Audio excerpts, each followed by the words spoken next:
Hi everybody, so this is Dan Gray. Been a while since I made a video, so let's start with today. And today I had planned something else, but then some things happens, and I just wanted to say something about ADHD. I was diagnosed when I was 50, and now I'm a struggle with looking back and see how it affected my life, who I really am, what is the disease, what is me. And there's a few things that I see people also around me struggle with, and other people that struggle with the whole concept of ADHD, because it looks like ADHD people get away with things that other people must struggle with. John Maxwell had this long motto that said that the elevator to success is broken, success come one step at a time. And one thing of ADHD is that people suffering from that suffer with procrastination, mainly for two reasons. One is because their sense of time is totally wrong. They don't understand where they are. For me, it feels like 5 minutes, but then it's like, especially if you're in hyper-focus mode, then 2 hours is gone. And then also that mechanism that you have in your mind that get you to do things that you don't want to do is defective. And this is now through scientific studies that they have found, and the way it affects your management system of your brain. But why must ADHD? It feels like people that don't suffer from ADHD feel like, why do ADHD people get away with an excuse? Because they also don't want to do things, and it's also a struggle to force yourself to do things that you don't want to do, but you eventually do them. But now ADHD people have an excuse, and normal people don't have an excuse. And it feels like people are struggling with that concept of many of the things that ADHD people do struggle with, they also struggle with, but they have found a way around it. But here's the difference, and this is the difference that you need to understand. You found a way around it. The problem is we all suffer with these, struggle with these things, but ADHD people don't have that mechanism in their brain that you were originally born with. That is like an instinct to find a way around it. So the difference between a person that procrastinates because he's lazy and is a normal typical person, and then the difference between procrastination of a person who's atypical, who is got certain mental issues, is that their procrastination, the atypical, the people that is not normal, ADHD, things like that, their procrastination gets to a point that it's dysfunctional in the main areas and in the important areas of their lives. Important admin issues like to pay their taxes on time, to do their work on time, to get their work, their assignments out on time so they can pass and study and go to the next level. Those things, in those important areas, they are dysfunctional, and therefore they are dysfunctional as a human being. You see, that is the difference. And that is, you need to understand, it's not an excuse to get away with. It's understanding yourself. Because one of the things that I need to struggle with is the voices in my head that was put there over time.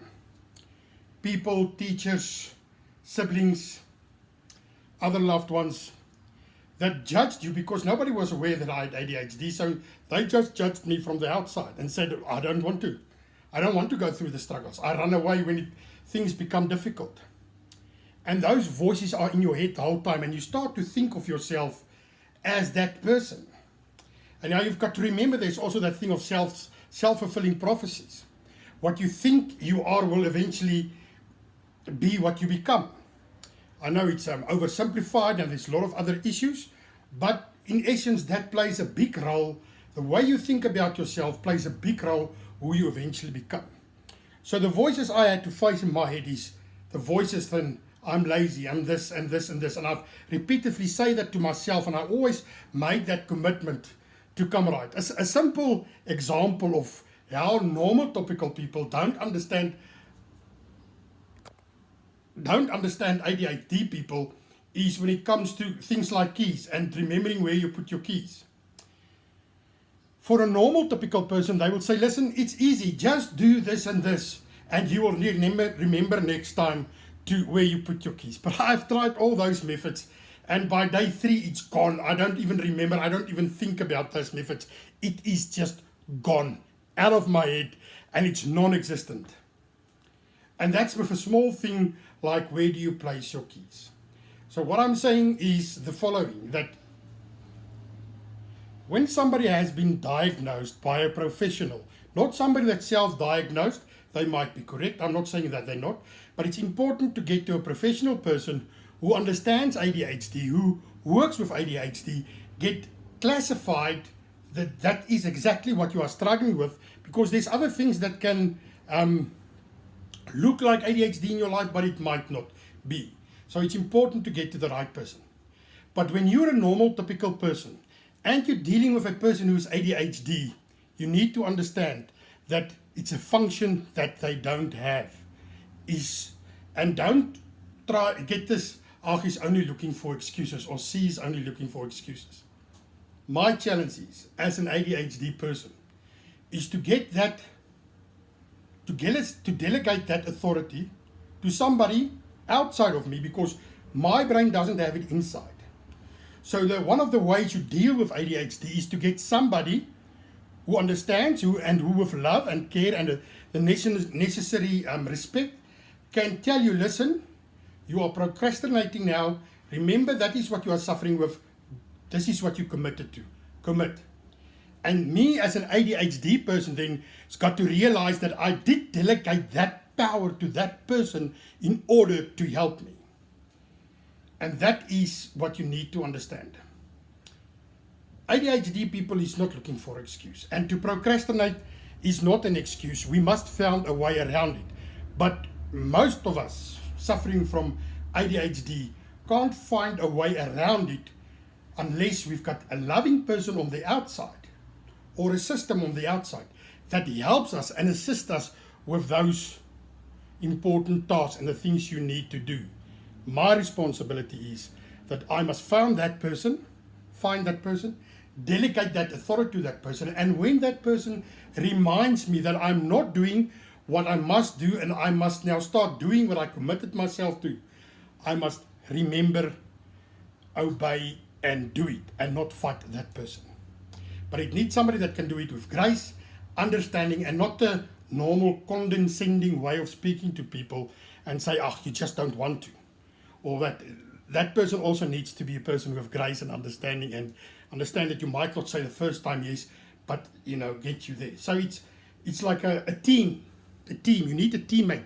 A person with ADHD to function normally needs a tag team member for the rest of his life and for the rest of her life.